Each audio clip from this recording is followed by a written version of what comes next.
This podcast is a production of Unfiltered Studios. If you would like to know more about joining Unfiltered Studios, please visit our website at unfpod.com for more information.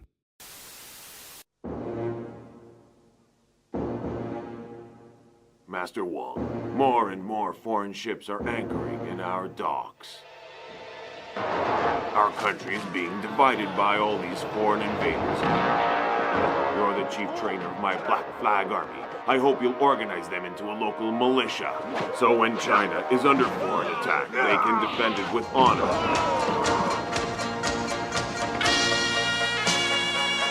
The foreigners draw their own boundaries around here. This is unjust. The people are outraged. Outraged? Who are you to negotiate with these people? It's better to keep the peace. I suggest you stop causing trouble, otherwise you'll be in big trouble.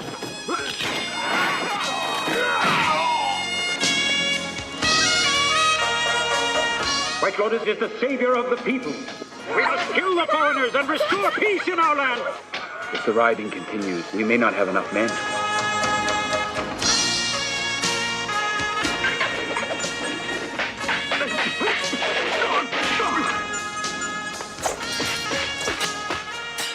You're all a bunch of frauds. I want you to invite our best martial artists to a grand competition to drive out the foreigners.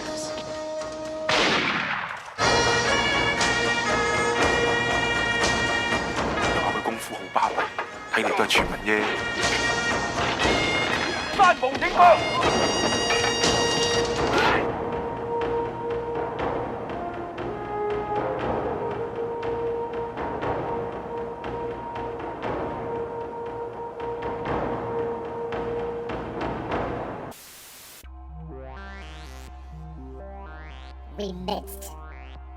We loaded it. We edited it. Sometimes we get so deep into conversation that we have separate segments worthy of their own place in the sun.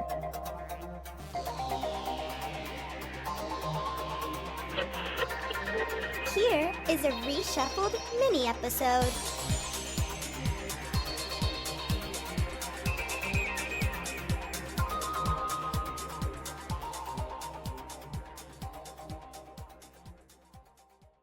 Going back to Jet Li for a bit, like Once Upon a Time in China, like that is a perfect trilogy. Like that is first one is a simple, here's how I train and here's how I take back our town from invading soldiers.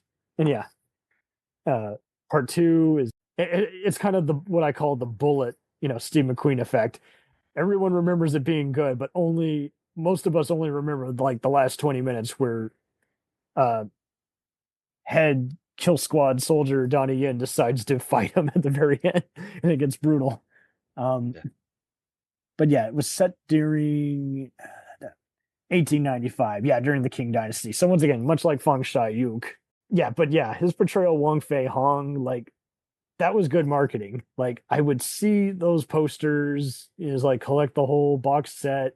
Kind of like I love seeing, it's just so hard to put into words, guys, but like you had to realize before you had streaming, before you could just scroll through and find a movie on Apple or Amazon, when you saw these at the store, you're like, I understand the hype before I've even seen a single frame of this movie, because it's not just that they've remastered it and it's by, heavily marketed by Sony. It's more to it. You just had that whole underdog kind of hero. He's going to use just his fists to take back. He's a Samaritan when he's not doing all these deadly fightings.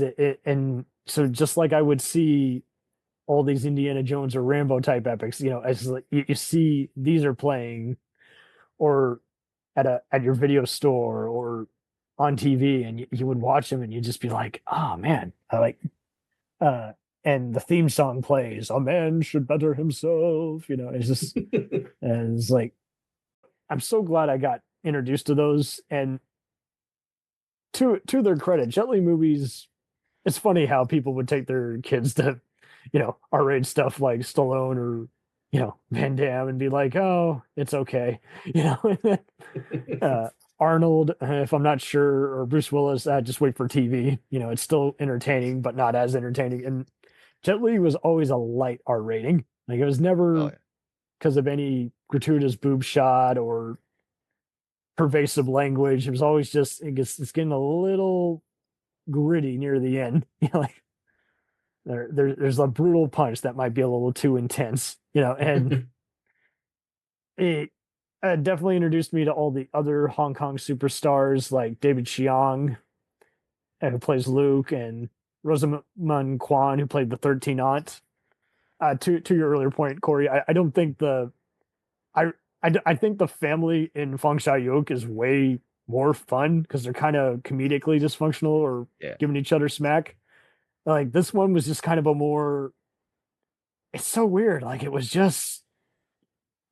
They were all the characters kind of represented the different ideals of that period, while also kind of they would just slowly kind of report, like, kind of like how Drunken Master is, a comedic version of this, where, oh no, who can we rely on to help take our village back from the town bully? And it's like, here they're kind of more, oh, get together, we got to have a group meet. Someone's misbehaving or threatening violence in our community.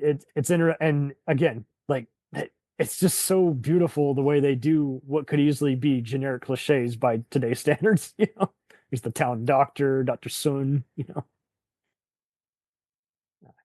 Well, I don't know if any of this makes sense, but I just when I first discovered these movies, I wasn't finding them in stores. I was on like message boards and stuff back in the day, and we would have like a little that's a good point. That even though some of these got releases in the late 90s and early 2000s, that wasn't the case everywhere. You still had to go to like your local Chinatown store. And I always enjoyed the thrill of the hunt, trying to track these things down. But now that they're all coming out on Blu Ray, in this box set, I started to revisit them again, and it's like watching them for the first time all over again. They look so good. Oh yeah, there's a region 2, Once Upon a Time in China 2, and it would have Hong Kong cinema experts like Bay Logan talk. And I think that's what was cool too, is it told you about the power struggle of official governments at that time, during the 19th century. And it's hard to believe that this is like the 100th movie that actually portrayed Wong-Fei Hung, but wow, it's the best known one by today's standards. But yeah, I do love following some of those Tai Seng or Hong Kong Legends, discs, and just the collections were just so well done. I could never get into parts 4 through 6. I tried. Yeah. They were just really. They were watchable. They're not the worst, but they were just kind of mediocres to where you were kind of like, unless you're a completist, unless you're like an athletic kind of guy who just wants to see any kind of every martial arts movies, like the plot's just not delivering. Like it just felt like B-roll, but the actor couldn't carry the movie. I do like though that they brought him back, Jet Li back for part 7, but it was more of a comedic spoof kind of continuation, if that makes sense. Yeah. But that's what opened me up to the whole thing. That's what I admired about other countries. Like, you would see Brazilian or British franchises do this, where we're going to have a campy installment. And James Bond has notoriously had movies where it's like, yeah, we didn't even care that outing. We just had fun, and America just couldn't really do that as much. It's like, we couldn't laugh at ourselves. We were too proud, man. Or we just couldn't do something that we're going to just take a risk. And you might not like it now, but you'll understand why we went there. It just seems like even now we're just very reactionary. Just like, I mean, the first Once Upon a Time in China was good at just showing the British, invading China. That was cool. And of course, one of them has picked, the sailors know different forms of boxing and martial arts. So it's a fun opposition for the character. And even though the sets were kind of closed off, like, they spent more on just making it all make sense instead of what can we afford to show, And that's why, again, we talked about Jet Li a bit already, but like that it also when you realize, he's starred in all the Shaolin Temple movies, and then, well, one of them at least, and then Born to Defense, where he also directs as a Chinese boxer turned Chinese soldier, and he's still having to fight, come back home distraught. Is like that's why I think Once Upon a Time in China introduced him to this. Can support a whole movie, but you can also have unusual gifts in your characters, and he's just good at being the meditating kind. Like, you're just so patient with him because he kind of just gives that kind of energy that an audience member kind of needs while just doing his own thing. It's just so hard to convey, but like he did it very well. And I don't think Once Upon a Time in China Free was needed, but it was still like a respectful way to close off that whole chapter. Like and the fact that he was fighting a lot of the bad guys while there's a Chinese parade going on. That was intriguing. It's just so interesting how it makes you want to look up some of the different historical subtexts that are in the backdrops, of these movies. It's historical fiction in a way, Mm-hmm. We'll return after these messages. Hey, it's Brent Pope, the host of Breakfast with Brent Pope. You've seen me on some of your favorite TV shows saying things like, "Give it up, Jimmy. You got to sink this putt to win." On Breakfast with Brent Pope, I sit down with guests from the entertainment world, and we do it all over breakfast. Or should I say Brentfast? Every week on Brentfast, you get inside Hollywood info and tips, great breakfast recs and foodie debates. Most of all, you get the most delightful 30 minutes of your week. So dig in. It's Brentfast time. Listen at Brentfast.com, Apple Podcasts, or wherever fine podcasts are found. Do you ever find yourself thinking about who would win in a fight between Goku and Superman?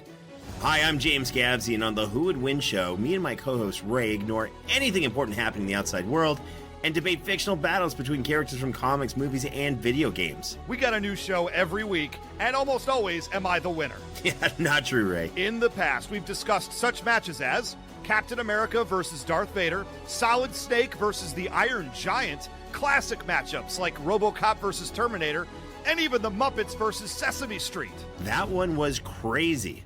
So if you're a fan of geek culture and love a spirited debate, check out the Who Would Win show wherever you get your podcasts, or check us out at whowouldwinshow.com.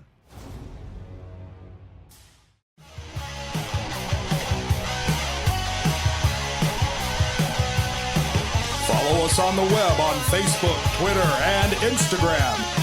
The podcast is available on Podbean, Spotify, iHeartRadio, Anchor, Apple, and anywhere else podcasts are available. Feel free to review our show and leave comments on any of those sites. Thanks a million for listening. It's a jacked up review show.